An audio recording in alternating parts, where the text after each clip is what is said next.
하늘과 동해가 맞닿은 그 선 너머에 전설의 섬이 있다고 옛사람들은 믿었습니다.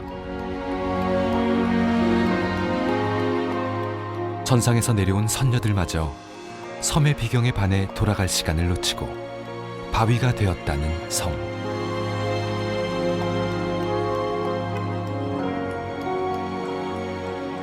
바닷속에 뿌리를 박은 채 불쑥 고개 내민 산에는 성인이 산다고들 했습니다.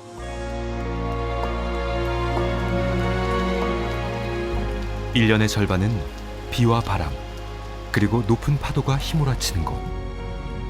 그리하여 악착같이 살아남은 풀 한 포기, 돌 한 조각에도 기나긴 생존의 투쟁사가 축적된 곳. 전설보다 더 비밀스러운 진실을 품은 이곳은 생명의 섬, 진화의 화산섬, 울릉도입니다. 환경에 적응해서 변화하게 됩니다. 식물이 변해 나갈 때 그 변해가는 모습을 증명할 수 있는 아주 좋은 세계에서 유일한 장소가 바로 울릉도이라는 것을 분출되는 시기의 연령의 차이에 서 아니면 분출된 높이에 따라서 서로 다른 지형적인 그런 진화 단계를 보여주고 있는 전 세계 유일한 사례가 아닌가. 어민들의 살림 미천이 되어준 황금어장으로 독도와 함께 동해를 지키는 민족의 섬으로 사랑받아온 울릉도.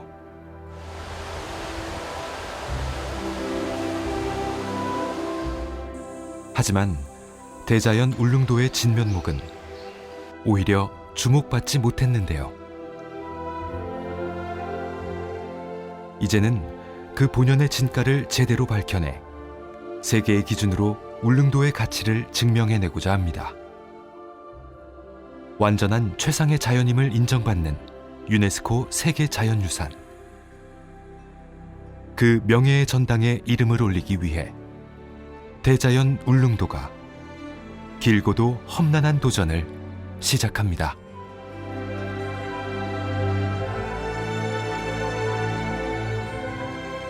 동해를 박차고 나온 해가 황홀한 아침을 열어주는 한반도의 일출 1번지.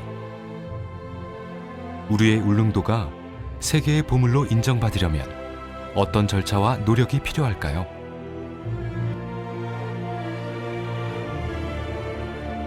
우선 유네스코 세계자연유산에 대해 제대로 알아야 할 텐데요. 그렇다면 과연 유네스코 세계자연유산이 된다는 건 무엇을 의미할까요? 유산이라 그러면은 충분히 다음 세대에 물려줄 만한 가치가 있어야 되는 거고, 그때 세계자가 붙여야 되니까 전 세계인이 인정하는 가치를 줘야 되는 거고.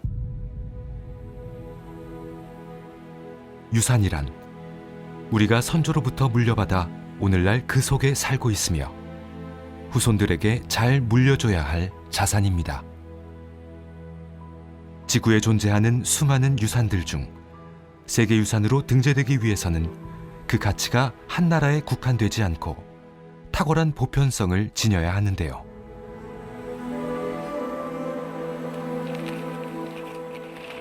유네스코는 세계유산 등재 기준을 10가지로 정해놓고 있습니다. 그 가운데 자연유산에 대한 것은 7번부터 10번까지인데요. 하나씩 살펴보면 7번은 최상의 자연현상이나 뛰어난 자연미를 지닌 곳. 8번은 지형학적으로나 지질학적으로 지구 역사의 주요 단계를 입증하는 곳이고요. 9번은 동식물의 생태계가 생태학적, 생물학적으로 진화의 과정을 입증하는 곳. 마지막으로 10번은 멸종위기종을 포함해 생물다양성 보존에서 의미 있는 서식지입니다. 이러한 4가지 기준 중에서 한 가지 기준 이상만이 되면은 신청을 할 수 있어요. 그러나 최근에 7번 기준 단독으로는 신청을 못하게 돼 있어요. 의무사항은 아니지만 권장사항으로 그렇게 가고 있어요. 7번 기준이 그렇게 된 이유는 우리가 미적인 걸 갖다가 객관적으로 평가할 수가 없어요. 1972년 유네스코는 세계유산협약을 채택했습니다. 그리고 최초의 세계유산으로 미국의 옐로스톤 국립공원과 에콰도르의 갈라파고스 제도 등 자연유산과 문화유산 12점을 등재했는데요. 그 후 30여 년이 흐른 2020년 3월 기준 세계유산은 전 세계 167개국에 총 1121점이 분포해 있는데요. 문화유산은 869점, 자연유산은 213점입니다. 그렇다면 문화유산에 비해 자연유산의 비율이 이렇게 낮은 이유는 뭘까요? 80%가 문화유산이에요. 그 다음에 20%가 자연유산이고, 왜 그러냐 하면 문화유산이라는 거는 우리나라의 석굴암, 우리나라밖에 없어요. 우리나라의 어떤 산, 예를 들어서 북한산을 얘기를 하면 북한산이 화강암으로 되어 있는 산인데 전 세계에 화강암으로 되어 있는 산이 수천 개가 있거든요. 세계에 있는 거와 비교해서 가장 뛰어나는 걸 증명을 해야 된단 말이에요. 그러니까 이게 굉장히 어려운 거다 하는 거죠. 지구가 품고 있는 아름답고 신비로운 자연들. 그런 최고의 자연 중에 최고를 가리는 것이 바로 세계자연유산인데요. 시대가 흐르고 자연유산의 수도 늘면서 지금은 세계인의 보물로 등극하는 그 도전의 문이 훨씬 더 좁아졌습니다.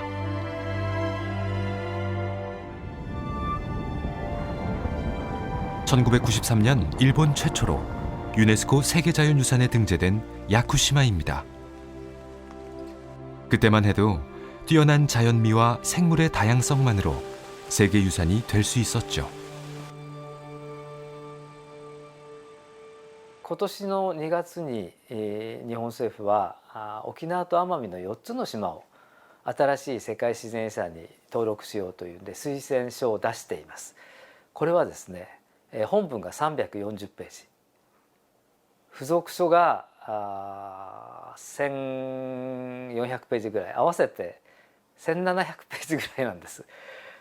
屋久島の時は30ページですね。ですから時代がかなり違ってきていると考えた方がいいですね。1990年代はですね、世界自然遺産になっている場所が少なかったので、ユネスコとしてはできるだけ、素晴らしい自然地域をあまり厳しい審査をするんではなくてですね。 유네스코 세계자연유산을 결정하는 잣대는 더 엄격해지고 더 까다로워졌습니다. 그만큼 울릉도의 도전에도 빈틈없는 준비가 필요해 보이는데요. 울릉도가 가려는 이 길에 중요한 이정표가 되어줄 곳이 있습니다. 이미 유네스코 세계자연유산 등재 신청을 마친 한국의 갯벌. 한국의 갯벌이라는 타이틀로 출사표를 던진 곳은 충남과 전남, 전북에 있는 5곳의 갯벌입니다.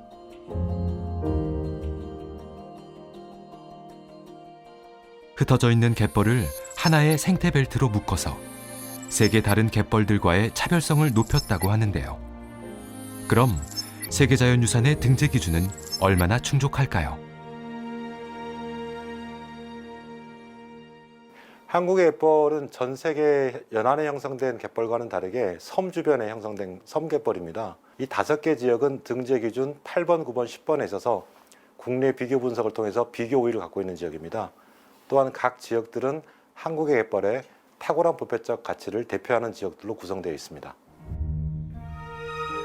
한국의 갯벌의 경우는 2019년 세계유산 등재 신청서가 유네스코의 검토를 통과했는데요. 실은 그것이 두 번째 도전이었습니다. 처음엔 접수 자체를 거부당했다는데요. 이유가 무엇이었을까요?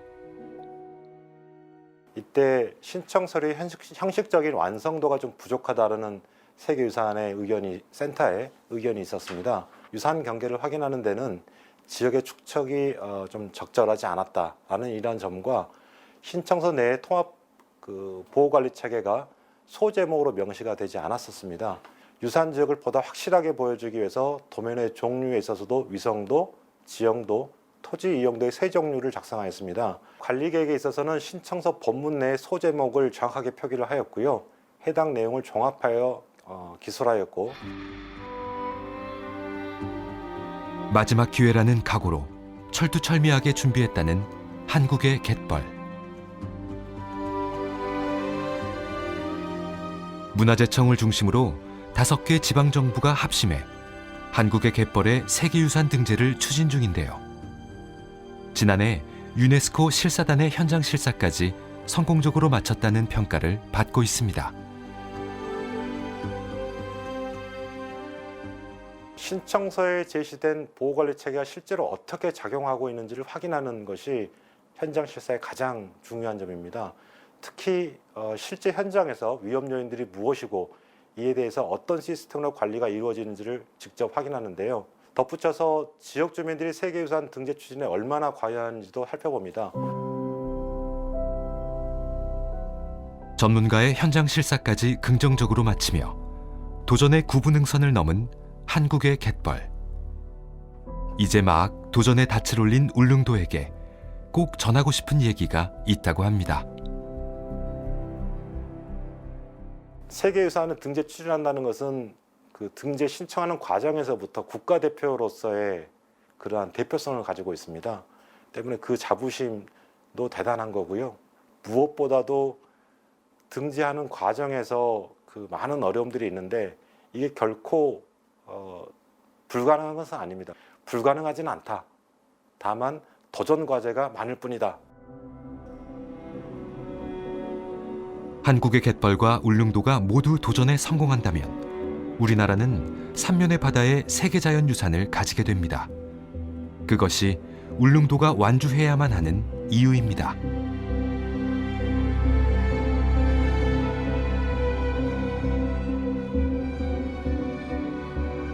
최고 중 최고만이 가질 수 있는 유네스코 세계자연유산이라는 명패. 그렇다면 우리의 울릉도는 지상 최고라고 할 만한 그 무엇을 가지고 있을까요? 지금부터 대자연 울릉도를 찬찬히 깊숙이 들여다봐야겠습니다.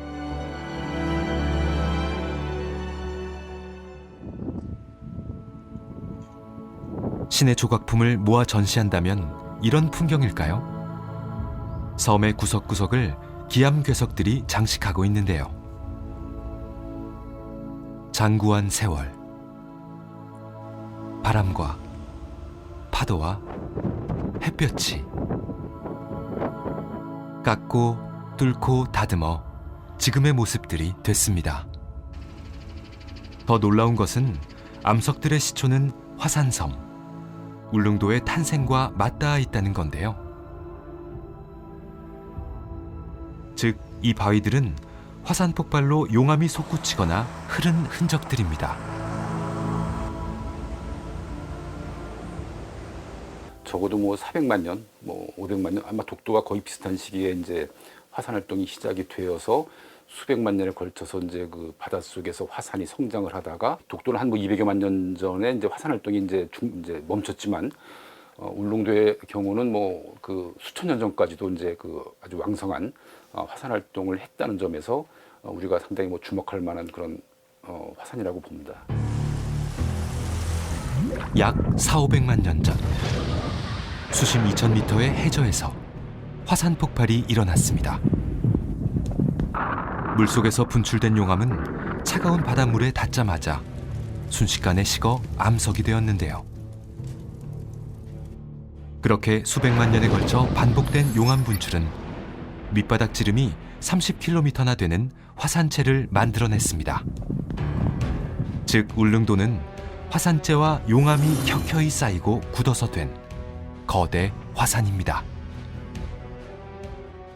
제주도는 뭐 이렇게 화산 뭐 용암이나 이런 것들이 그냥 펑퍼짐하게 흘러가지고 뭐 얇은 그 뭐 쟁반 같이 화산이 돼 있어요. 그냥 반면에 뭐 그 울릉도, 백두산 뭐 이런 것들은 뭐 높이가 3,000m 이상 되고 상당히 뭐 가파르게 이런 산체를 이루고 있기 때문에 아마 제주도보다는 아마 울릉도가 더 큰 화산이라고 봐야 될 겁니다.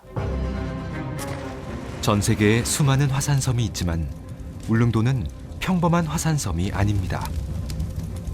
대부분의 화산 활동은 판의 경계에서 일어나는 반면 울릉도는 유라시아판 내부에서 화산 활동이 일어난 건데요. 특히 울릉도와 이웃한 해산들은 동해 생성의 비밀을 풀어줄 열쇠입니다. 동해가 굉장히 특별한 바다예요. 전 세계에 동해 같은 바다가 그렇게 많지가 않아요. 섭입대가 내려가고 거기서 화산 활동이 되는 건 섬을 이루고 있어요.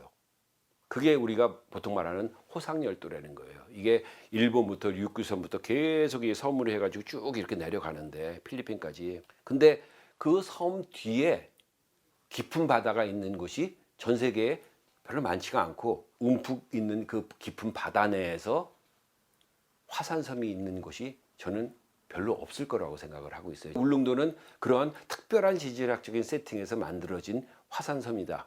근데 울릉도는 열점 화산도 아니고 섭입대 화산도 아니고 뭔가 지금까지 그 지구과학자들이 뭐 이렇게 제대로 인식을 하지 못했던 새로운 유형의 화산일 수가 있다. 약 46억 년의 지구 역사에서 인류가 풀어낸 지구의 공식은 얼마나 될까요? 특이한 출생의 배경을 가진 울릉도는 화산섬 공식의 퍼즐을 맞춰줄 마지막 한 조각일지도 모릅니다.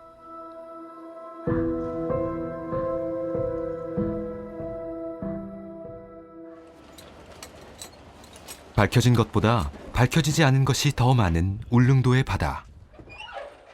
그 속에서 미지의 이야기를 캐내는 작업은 지금도 진행 중입니다. 지난 25년간 울릉도와 독도의 바다를 수도 없이 드나든 명종구 박사. 바닷물에 가려져 있는 울릉도 수중 세계를 생생하게 담은 울릉도 연안 생태 지도를 만들고 있다고 합니다. 오늘 울릉도를 찾은 이유도 생태지도 제작의 초석을 다지기 위해서인데요. 그 초석이란 다름 아닌 정밀 수중 탐사. 오늘 바람 방향을 보고 대원들이 들어가서 해양 생태를 가장 이렇게 적절하게 체크할 수 있는 장소를 골랐는데 지금 아마 여기가 햇볕도 좋고 물때도 적당하고 이래서 오늘은 여기 울릉도 물 밑에 이제 수중 생태 조사를 합니다.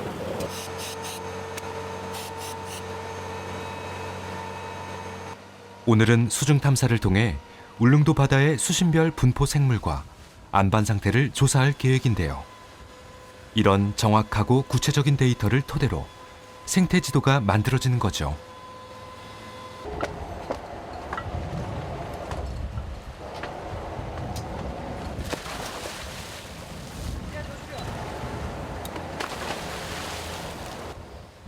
울릉도의 바닷속엔 과연 어떤 세상이 펼쳐지고 있을까요?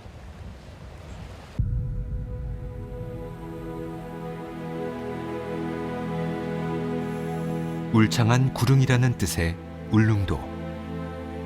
그 진면모가 바닷속에서도 발휘됩니다. 산소와 먹이가 풍부한 해중림은 수많은 해양 생물들을 키워내는 양육의 공간인데요. 특히 올해는 엄청난 사건이 있었습니다.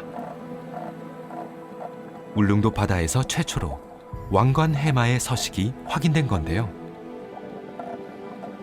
머리 위에 있는 돌기부가 왕관 모양을 닮은 왕관 해마는 국제자연보호연맹이 지정한 멸종 위기종입니다.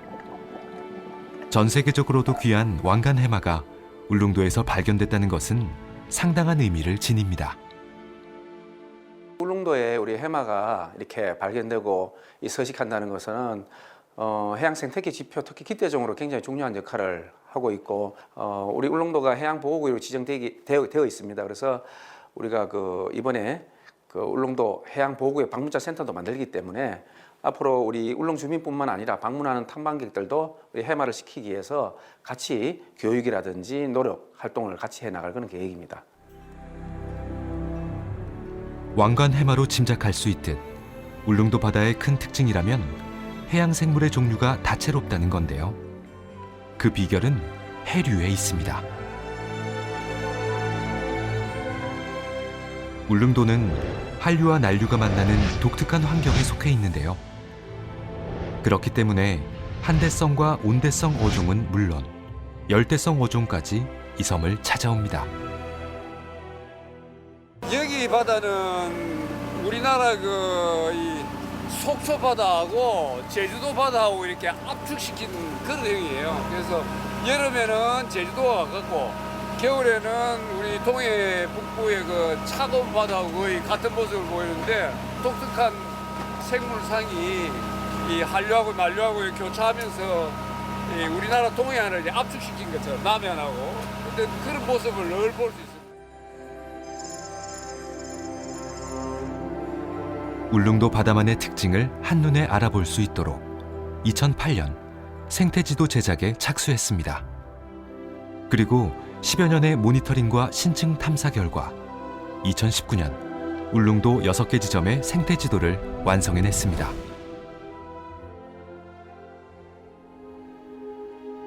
자, 그럼 울릉도의 가장 큰 부속섬 죽도의 수중 생태지도부터 구경해볼까요? 가파른 섬의 사면을 따라 갈조류가 자리를 잡았습니다. 자리돔과 개볼락은 연중 볼 수 있는 죽도의 터줏대감들이고요.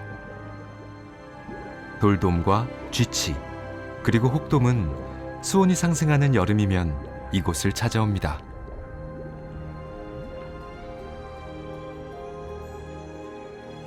울릉도와 다리로 이어진 유일한 부속섬, 관음도의 수중 풍경은 또 얼마나 멋질까요?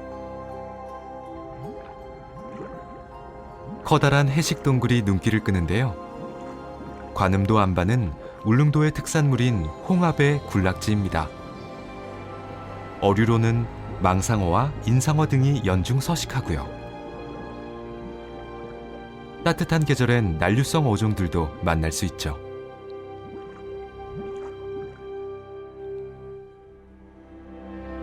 생김새만 봐도 이름이 짐작되는 코끼리 바위는 큰 구멍이 있어서 공암이라고도 불리는데요. 수면 아래는 가파란 안반이 형성돼 있습니다. 자리돔과 인상어, 돌돔과 뱅어돔은 황금어장의 면모를 보여주고요. 안반 전반에 부채뿔산호와 소라, 둥근 성게 등 부착 생물들이 털을 잡았습니다. 등대가 세워진 쌍정초는 울릉도 바다에서 자연 생태가 가장 잘 보존된 곳 중 하나인데요. 한대성 해양 생물들이 군락을 이룬 게 큰 특징입니다.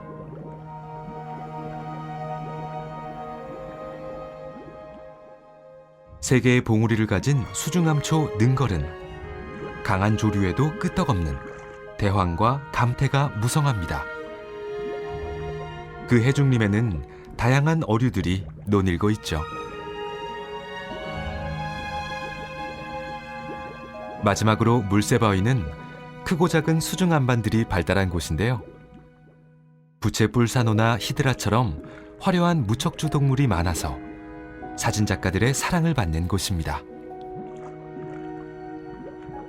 물속에는 섬도 있고 계곡도 있고 평야도 있는데 실제 물속에서 지체의 환경이 어떻게 바뀌고 또 그 생물 종의 구성들이 어떻게 바뀌었나 하는 거는 그 지금의 기록이 오랫동안 장기적으로 자료를 축적을 하면은 우리가 생물학자뿐만 아니고 자원을 하는 분들이나 또는 기후 변화를 하시는 분들도 어떤 그런 정량적인 그 데이터를 가지고 분석을 하고 또 예측하고 또 그에 우리가 대비를 할 수 있는 어떤 자료를 이제 하나하나 이렇게 정점별로 쌓아왔던 겁니다.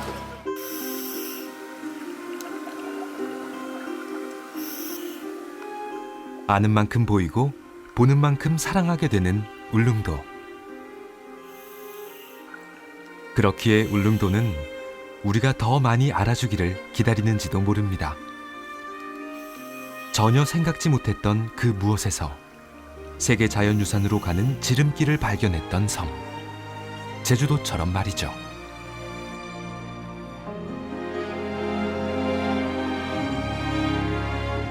울릉도와 같은 화산섬으로 우리나라 유일의 유네스코 세계자연유산인 제주도입니다.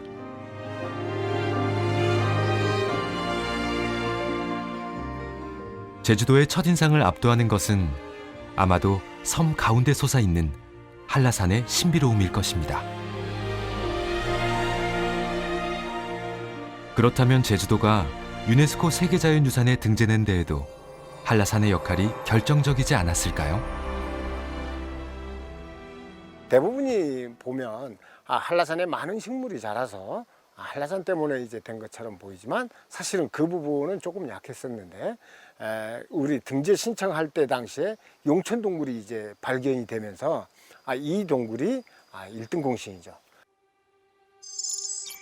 제주도의 세계자연유산 지역에는 한라산과 검은오름 용암동굴계 그리고 성산일출봉이 속합니다.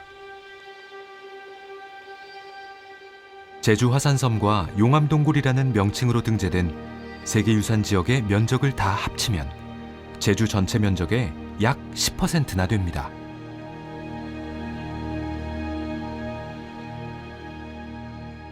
특히 검은오름 용암동굴계는 지상 최고의 용암동굴이라는 찬사를 받고 있는데요.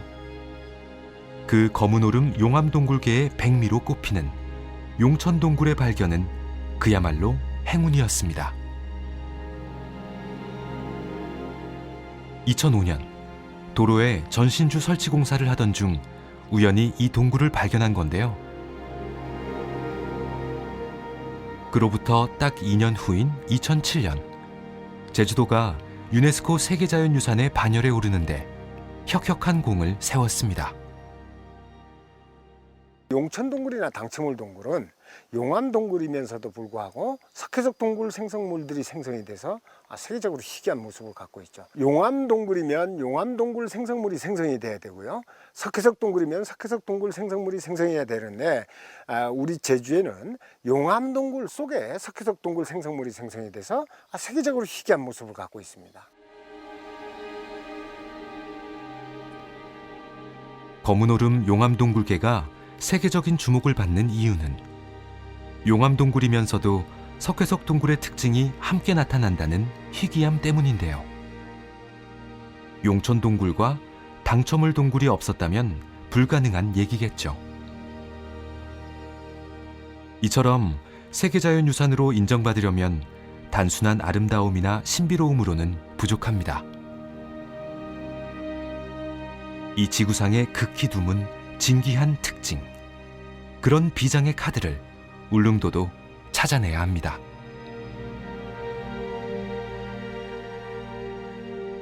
세계를 놀라게 할 울릉도만의 그 무엇을 과연 어디서 찾아야 할까요? 어쩌면 우리는 지금 빤히 보고 있으면서도 그 보물의 가치를 알아차리지 못하는 건지도 모릅니다.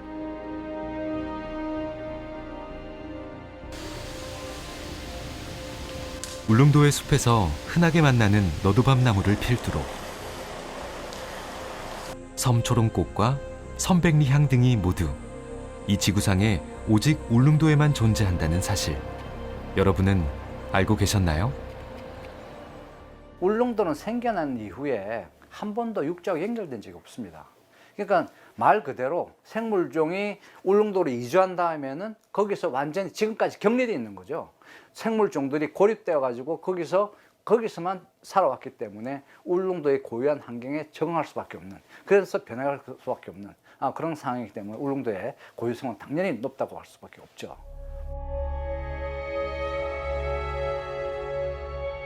울릉도의 식물들은 육지와 격리된 채 이 섬의 환경에 적응해 왔습니다. 그 결과 전 세계 어디에도 없고 울릉도에만 있는 특산 식물로 진화했습니다. 흥미로운 점은 그런 특산 식물의 비율이 굉장히 높다는 것. 울릉도에 자생하는 전체 식물 500여 종 가운데 특산 식물은 무려 40여 종. 그렇다면 울릉도 환경에 완벽하게 적응한 특산 식물들은 어떤 특징을 갖고 있을까요? 울릉도의 대표적 특산 식물, 섬나무 딸기를 살펴봐야겠습니다. 산딸기가 와서 보니까 자기들을 먹고 생활하는 토끼나 노루나 초식동물이 없는 거예요. 초식동물이 없으니까 식물이 야, 이거 내가 가시를 안 만들어도 되겠다. 그래서 그 전체적인 토탈 에너지를 이제 가시 만드는데 투자하지 않고 어디에 투자하느냐 하면 잎이나 그다음에 꽃이나 열매에 투자하기 때문에 그래서 대체적으로 섬에 들어온 식물들은 대형화의 현상을 갖고 있는 것으로 보여집니다. 섬나무 딸기는 육지산 딸기와 달리 줄기에 가시가 없고 잎은 육지산 딸기보다 훨씬 큽니다. 이는 천적이 없는 울릉도에 살다 보니 가시는 퇴화하고 잎과 열매는 발달한 건데요. 이로써 섬나무 딸기라는 새로운 종이 탄생했죠.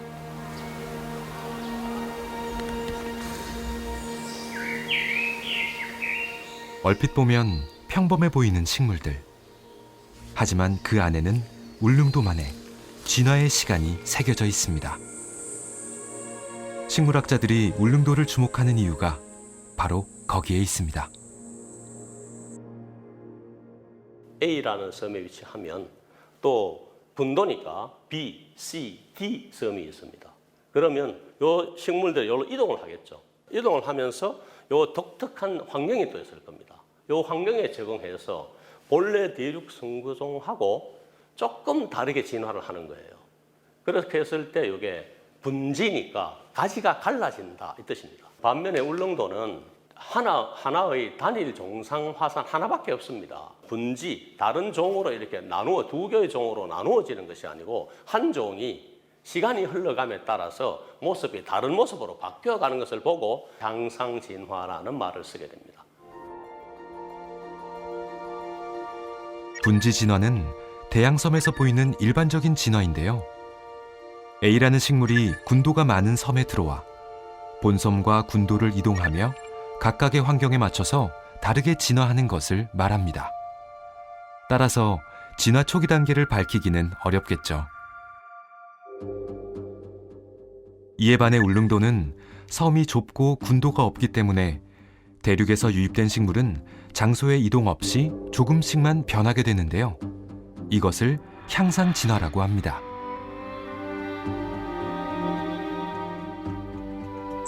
세계의 다른 화산섬들과 비교할 때 울릉도는 이 향상 진화의 비율이 가히 압도적입니다.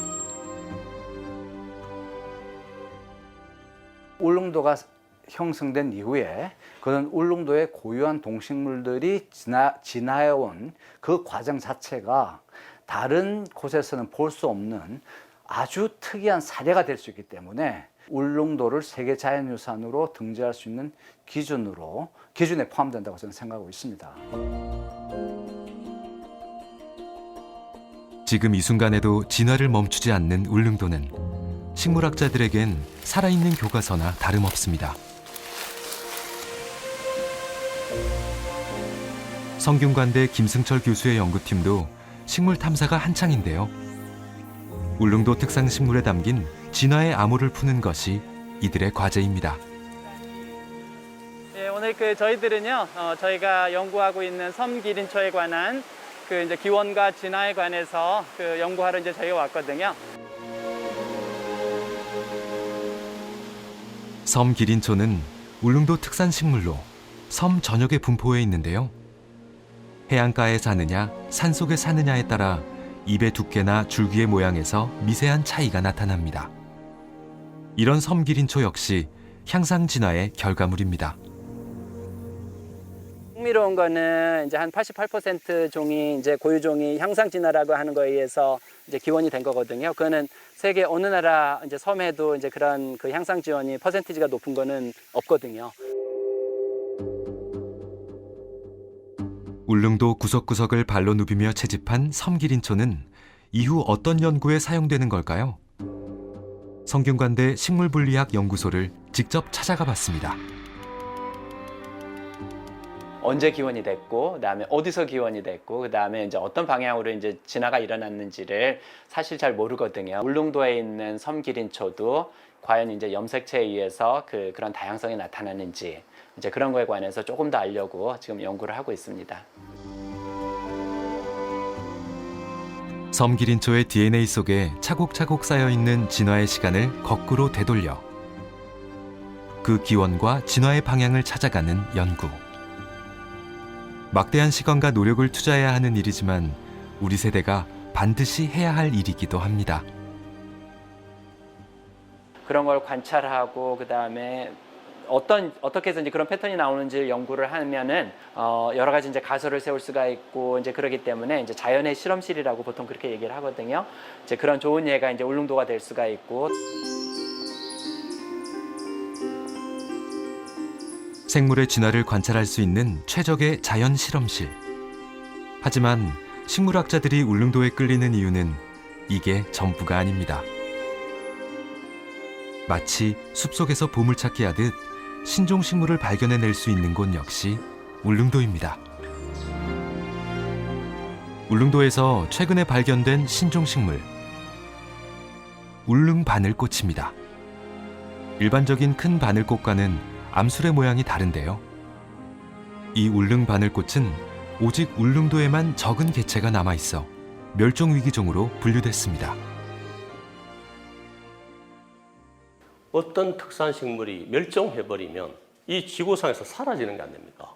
예를 들어서 울릉도에 자라는 섬현삼이라는 식물이 있습니다. 도로가 조금 숲가에 자라고 있거든요. 그러니까 울릉도에 지금 계속해서 도로 확장이 되고 있고 생태적 지위가 점점 자기가 서식할 장소가 없어지고 있습니다.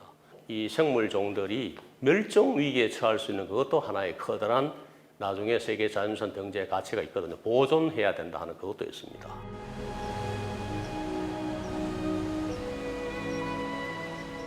울릉도에서 없어지면 이 지구상에서 완전히 사라지게 되는 울릉도의 특산 식물이자 멸종 위기종의 식물들.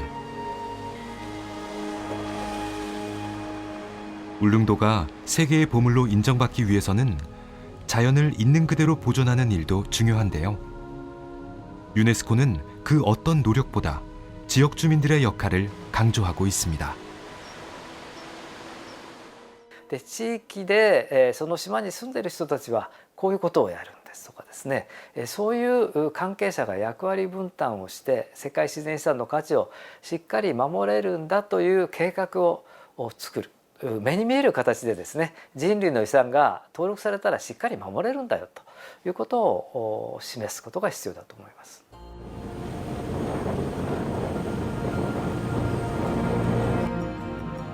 울릉도를 누구보다 잘 알고 누구보다 사랑하는 지역 주민들. 그들의 동의와 참여가 없다면 세계 자연유산을 향한 울릉도의 도전은 무의미할 것입니다.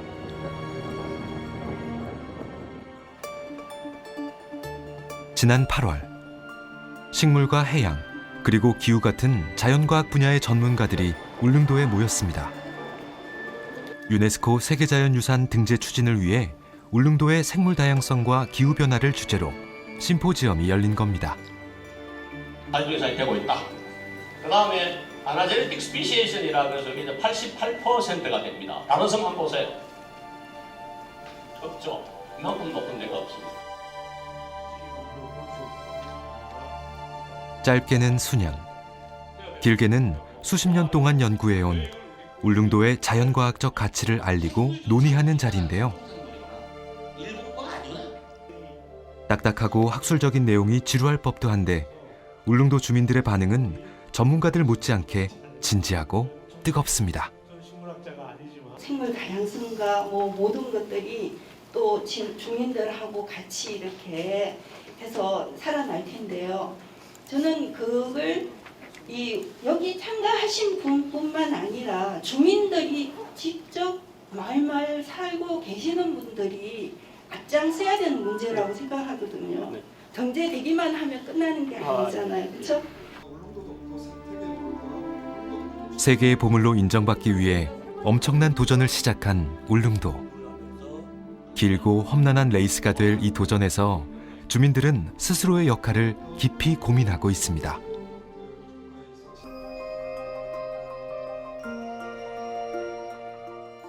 울릉도의 자연에 기대어 살아왔고 살아갈 주민들. 이 섬을 귀하게 여기려는 그들의 노력은 거창한 데 있지 않습니다. 유난히 겨울이 길어서 먹을 것이 늘 궁핍했던 울릉도에서의 삶. 그 줄인 배를 채워 목숨을 이어준 건 목숨 명자를 쓰는 명이었습니다.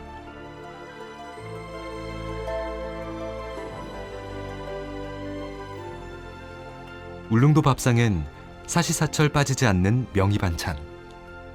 오늘날 먹을 것이 넘쳐나는 밥상의 경쟁을 당당히 뚫고 전국의 입맛을 사로잡았는데요.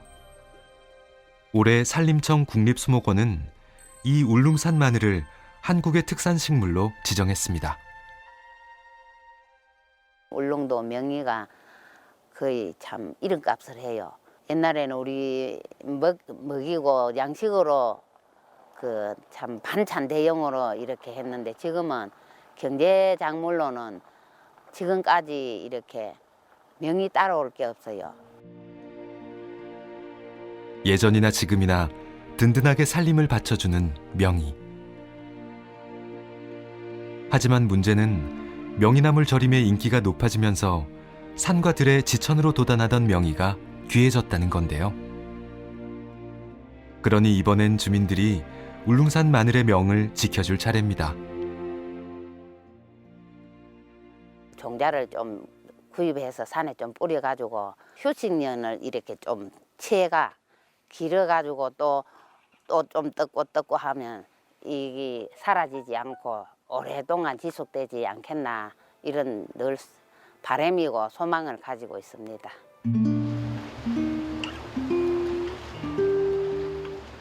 이 섬을 찾는 여행객들에게 명이나물만큼 인기가 높은 울릉도 특산물은 마가목주입니다. 먹을 것이 귀하던 그 시절, 마가목 열매도 명이처럼 산과 들에서 쉽게 구할 수 있으니 자주 먹었었다는데요. 지금은 일부러 찾아서 먹는 울릉도의 진미가 됐습니다. 저보다 연배이신 어른들이 지금으로부터 한 90살 되신 분들이라면 어린 시절에 그분들은 산으로 들러 다니면서 따서 먹을 수 있는 게 열매죠. 그 당시에는 무슨 이 열매가 좋은지도 모르고 그분들이 따서 드셨답니다. 그게 달면서 씁쓸한데 그 맛으로 계속 드시다 보니까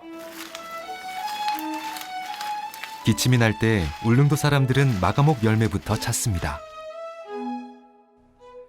집집마다 있는 상비약 같은 거였죠. 그 마가목이 무사람들의 입맛까지 유혹하면서 마가목 나무는 곤욕을 치르게 됐는데요. 그 현상을 목격한 주민들은 이제 달라지고 있습니다. 그거를 사람들이 좋다는 평만 들어가지고 너무나 무분별하게 배웠는데 이제는 톱을 들고 다니는 사람들이 거의 없어요. 이제는 키워야겠다. 놓고 관상용으로도 보고 관광객이 와서 보고 즐길 수 있는 거리가 되고 거리가 되는 걸 사람들이 알아요. 그래서 지금들은 많은 사람들이 나무를 보호하고 있죠. 주민 스스로가 알아서 지금은 모두 아끼는 편이죠. 그전같이 나무를 비지는 않습니다. 울릉도 주민들과 울릉도 자연은 이 섬만의 독특한 환경에서 서로 영향을 주고받으며 살아왔습니다. 그렇기에 유네스코 세계자연유산에 다가서는 첫걸음을 주민들이 내딛게 될지도 모를 일입니다. 울릉도에만 자생하는 멸종위기종의 특산식물을 지키려고 만든 울릉도 특산식물 복원사업처럼 말이죠. 도로변에 있는 거는 섬 현삼이가 도로 주변에 야들이 바닷물을 맞고 더 잘 크는 섬 현삼이거든요. 그래 지금 이제 공사를 하다 보니까 이제 개체수가 자꾸 줄고 없고 또 특산식물이다 보니까 아 이게 아니다 싶어요. 도로공사로 서식지가 심각하게 훼손된 섬현삼을 비롯해서 멸종위기 2급 야생식물로 지정된 섬시호와 울릉도 특산식물인 섬꼬리풀의 증식과 자생지 복원을 추진하고 있는데요. 하지만 울릉도 곳곳에 흩어져 사는 식물들을 일일이 찾아내 증식한다는 건 말처럼 쉬운 일이 아닙니다. 씨앗을 이제 어디 있는 거를 찾아가지고 산을 다니면서 찾아가지고 씨앗을 하나하나 두나 모으다 보니까 많이 되더라고요. 그래서 이제 파종을 하는 게 맞다. 이래가 이제 포트에다가 심어가지고 새싹을 넣어가지고 옮겨놓은 밖에 없죠. 이것도 지금 환경이 아주 좋은 곳이 아니에요. 여기도 물이 없어가지고 물로 지고 올라와가 물로 주고. 인간보다 먼저 이 섬에 정착해 치열한 생존의 역사를 써온 울릉도의 식물들. 그 가치를 알아주고 지켜주는 것. 주민들은 바로 거기에 그들의 역할이 있다고 믿습니다. 지금은 비록 미약해 보일지 모르는 이 출발점이 유네스코 세계자연유산 등재라는 종착지로 이어질 것입니다. 보존을 해야죠. 보존을 해야죠. 이거는 개체수가 자꾸 없어지기 전에 저희들이 씨를 받아가지고 또 뭐 이식을 하든가 누구나 막론하고 다 같이 이 식물을 우리 울릉도에서만 귀한 식물인데 이거라도 보존을 하려고 하면은 다 합심을 해가지고 그렇게 보존을 하는 게 원칙이라고 생각합니다. 해당 지역 주민의 동의 없이는 어떠한 자연도 우리가 지켜낼 수가 없습니다. 세계 자연유산 그 등재 추진을 위한 그 초기부터 주민들과 더불어 가지고 주민들의 의견이 100% 반영될 수 있는 지혜를 모아갈 수 있는 지자체, 국가, 지역 주민이 같이 이 문제에 대해서 논의하고 해결 방안을 찾는 것이 우선적으로 중요하다.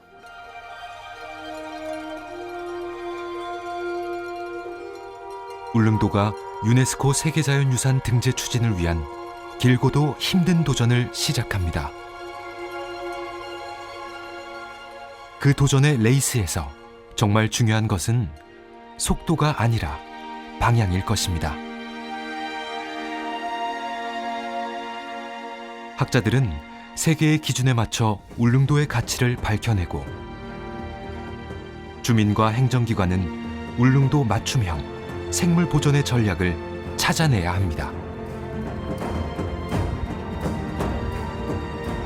이렇게 한 방향을 향해 각자의 노를 힘차게 저을 때 우리의 울릉도가 한반도의 보물섬에서 세계의 보물섬으로 영원히 빛날 수 있지 않을까요?